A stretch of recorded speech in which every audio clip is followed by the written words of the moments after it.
Our Indigenous people in Australia, we're 3% of the total Australian population, but of that 3%, the last statistics reveal that at least 50% of that population, of that 3%, is affected in some form of disability. So it's very high numbers for our people.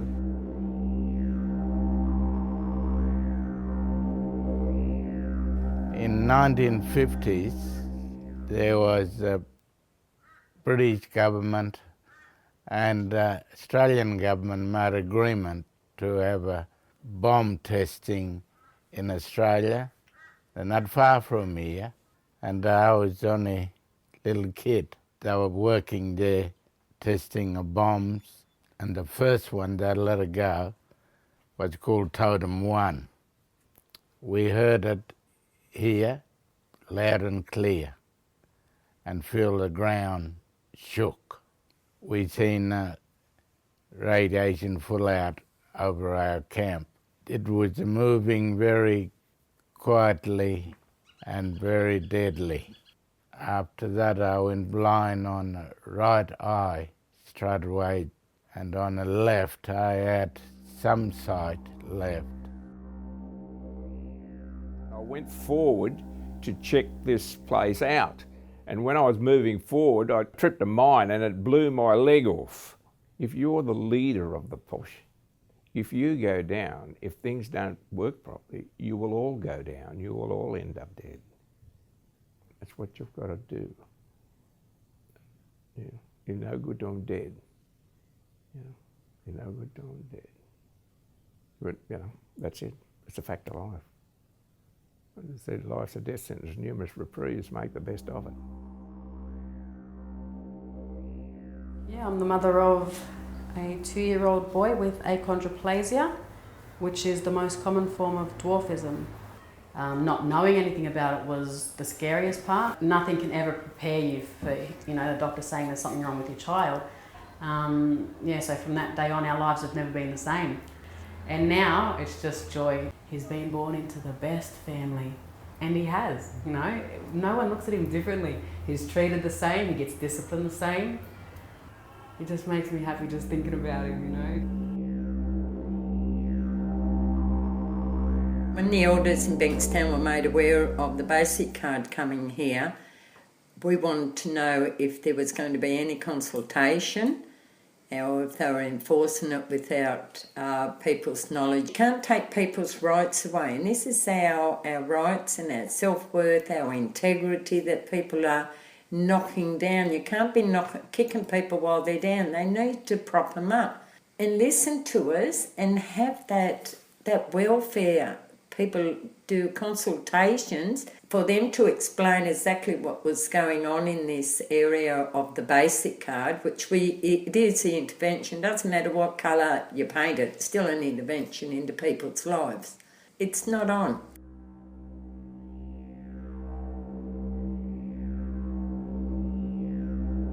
They said they had this place up at Hay. It was a Japanese prison, and they turned it into an institution for young girls, and you weren't allowed to talk, eyes on the ground.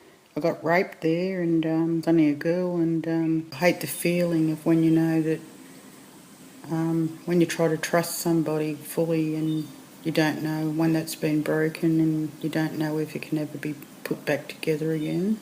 They tried to break me down, but I'll tell you something, they never broke my spirit. I wouldn't let them break my spirit. I said, you can bash the hell out of me, you can do whatever you just want. I said, but you're not going to break me down.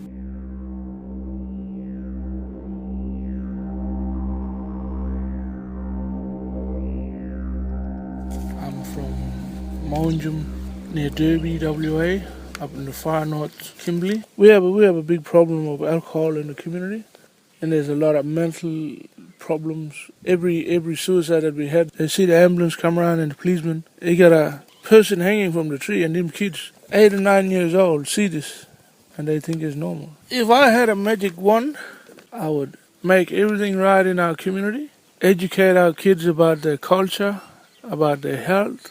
We need to get our people back out to our country. That's if I had a magic wand. I live at Enrico, Rhode Island, and this is my story.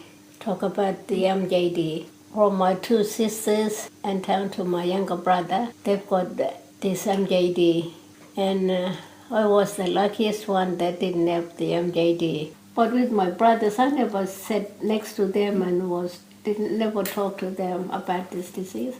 I only said to them, I wish that I could help you, feed you, but our culture say that now because I'm not allowed to sit next to my brother or even feed him. It's our culture. Only I used to go and grab something for them and gave them someone else that I asked to help them. We used to help each other. We did our best and treated them as a normal person. We never treated them as MJD Clyde, no. Being a quadriplegic, when I had my accident, jumped into a pool and skimmed the bottom of the pool, and my neck creased back and just slightly pinched on the spinal cord, which swelled up and starved all the oxygen off to the rest of my body. Yeah, just being a fair-skinned Aboriginal, it was hard, especially when people wouldn't recognise that, yeah, Koori. But I've always said it, you don't have to be black to be black. Being of my complexion and, you know, what I look like I've never not thought of myself being not Aboriginal. Like I've always felt like I've fit in. That's a good thing. I always felt that, you know, I belong.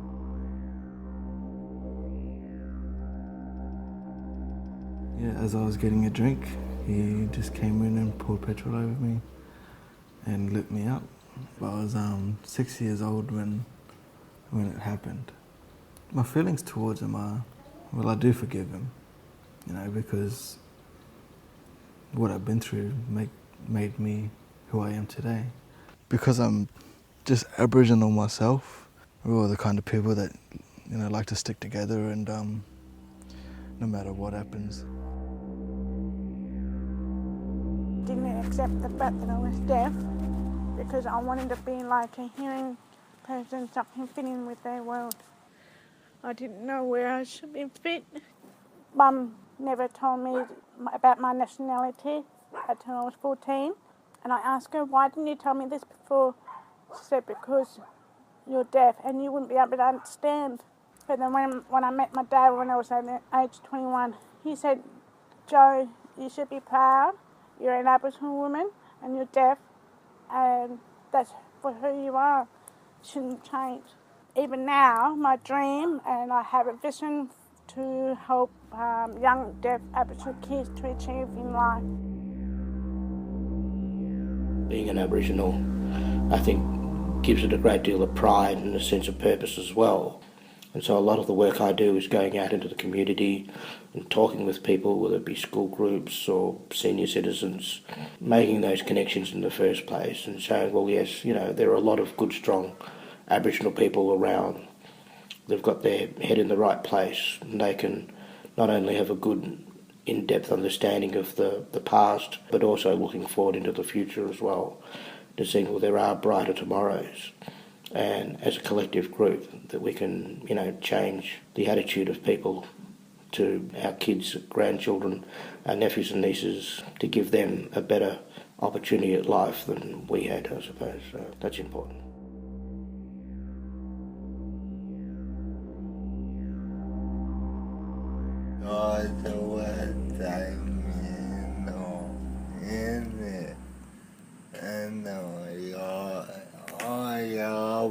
To play and I like to be Aboriginal person.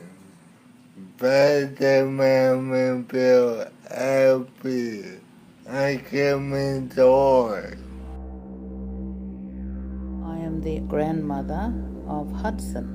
It was not right that our little children were growing up in this environment who are living their lives with unique and complex needs as a result of alcohol exposure in utero.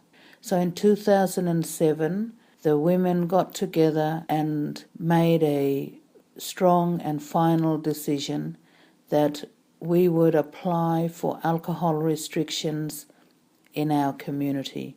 We want our people to know that this is their community, that this community cares about them, and that we are prepared to make hard decisions and stand up. But Aboriginal communities, they have this thing too that's been talked about on TV about who's black and who's blacker, who's whiter than that. Oh, I can get a taxi, you can't. Oh, come on, stop it.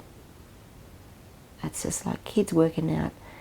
You've got 3 bits of candy and I've only got 2. Stop it. It's about what you do with your life. If you identify as Aboriginal, that's it. Why do you have to go and debate it? Why do you have to have a debate? Where does it get them? You get somebody opposing you, you have a debate, then you get in an argument, and you're back to square one. It doesn't stop anything. I don't know.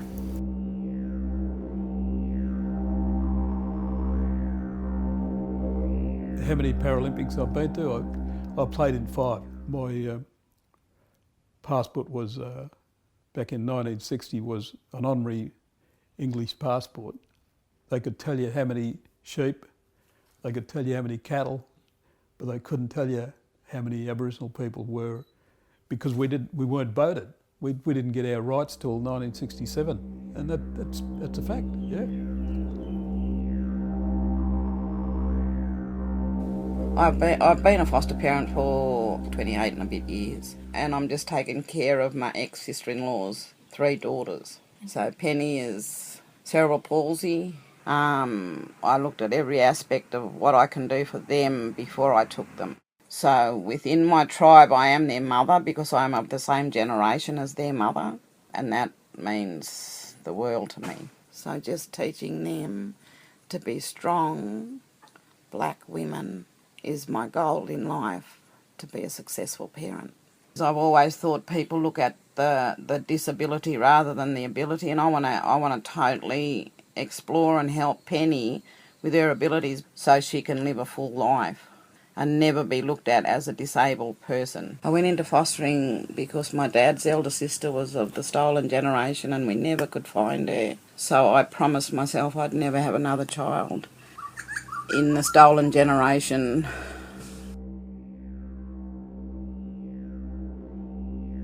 I got into filmmaking and video making, and I was one of the founders of Metro Screen, and way back in about 30, 40 years ago, and there was nothing around at that time for Aboriginal people to be involved in the arts. I was able to set up the Aboriginal Disability Network. I got the SBS Aboriginal radio program up and running, the Aboriginal Radio Network, and SBS's Aboriginal unit. Well, I set that one up. I've done so many things, and my whole life it's been reacting to needs. Yeah, that was what it was all about, helping other people and creating change. I am Kui inside my blood, in my body. I am so proud because I'm living in town. It was called Spirit Land. It was called Culture, Freedom, Kindly, Passionate. It was called Spirit Land. I done really, really well with my family. I done really, really well my relationship against Kui people.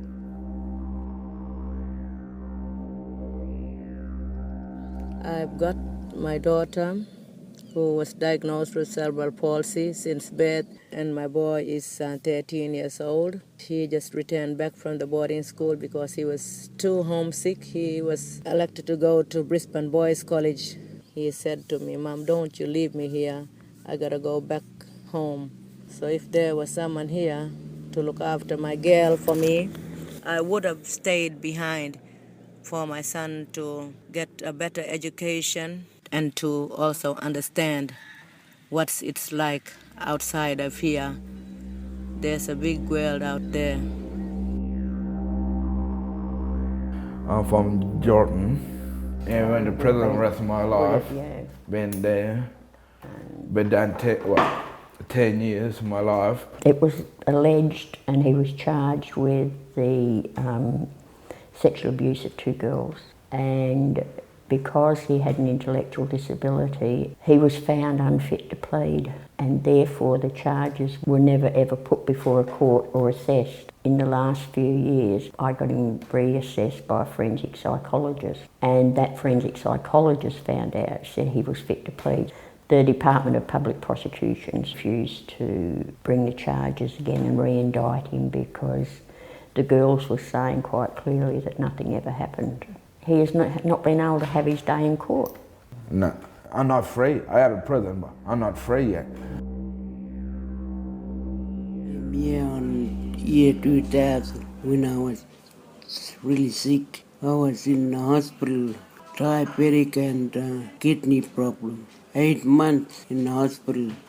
I didn't know that I was really sick. Then I went to renal, and I'm all right here. And I come to Purple House. I come here, sit down and talk about my kidney, that I'm feeling sick and sometimes good. I'm happy with kidney. I'm happy. I'm all right, saying like that. I done a painting in town courthouse. It's on the floor where everyone sees it. Well, I'm from Bayugal, where the asbestos mine is. Weekends we used to be up in the mines, play with the asbestos, the dust and whatever. Problem I've got now is my lungs. I can't breathe. I've only got a quarter of a lung on the left-hand side. I'm on oxygen day and night, 24 hours. The thing is, because we're Aboriginals, I feel that we are left out of everything. Any doctors doesn't want to recognise it. I have these little cries every day, so it doesn't, I do it every day.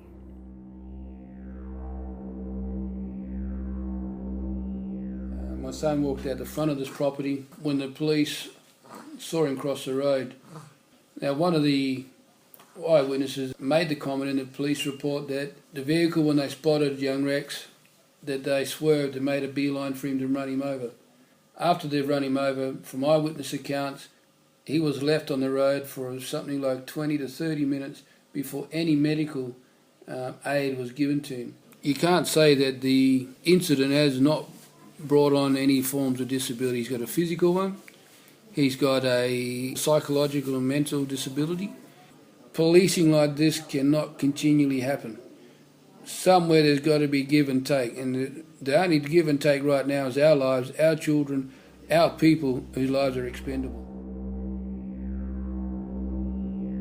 Just because we're black, they look at us as one, and we don't see it. We got our own areas to abide by the laws. With us, we've been trained as, to speak the English. They can't talk our languages, Walbury or any other language that is there. We can speak fluently. They can't. We can speak fluent in our language and fluent in theirs. They don't understand the wide world has just come like a big rock and rolled us over. And we're trying to say, no, don't you do roll us over, because we are who we are, and the trees and everything that are around us are connected to us.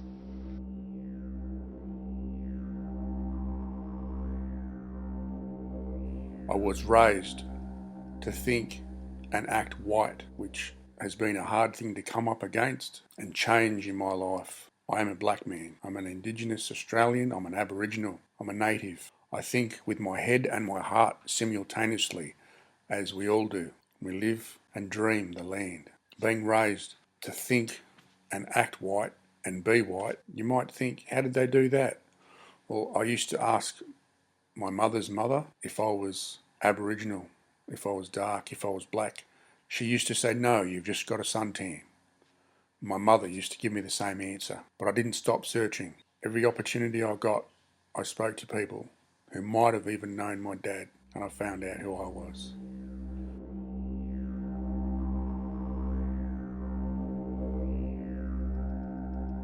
I was diagnosed by Fred Hollows, and he told me that I was had a form of macular degeneration, which meant that my eyesight would gradually be lost.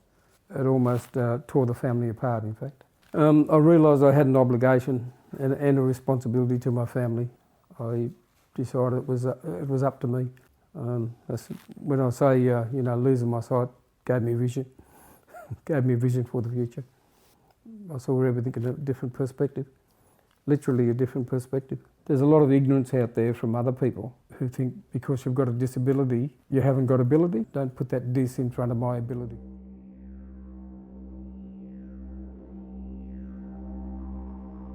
My name's Tyrone. My mum, I call her mum, but she used to be my auntie, but now she's my mum. I have to call her mum because my little sister will call her auntie, so I have to call her mum. I help her and I put nappies on Daniela, my little sister. I carry some shopping all the way home for my mum, and it's really good and awesome. I really like it, and sometimes I tidy up the house by myself and I help, and it's really awesome. I really like my life. I get teased a lot. I want to grow up to help other people because they might go through the same thing I had.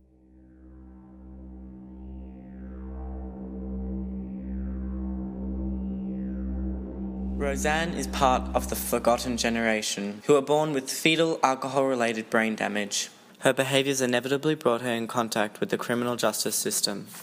Found unfit to plead and unconvicted of any offences, she waits in prison until the time when proper disability care can be provided. She is one of the lucky ones. The facility in which she is held has a supportive Aboriginal social worker who has dedicated their time to improve Roseanne's physical and emotional health. Although this is a positive, this assistance should be provided outside the prison system, not within it.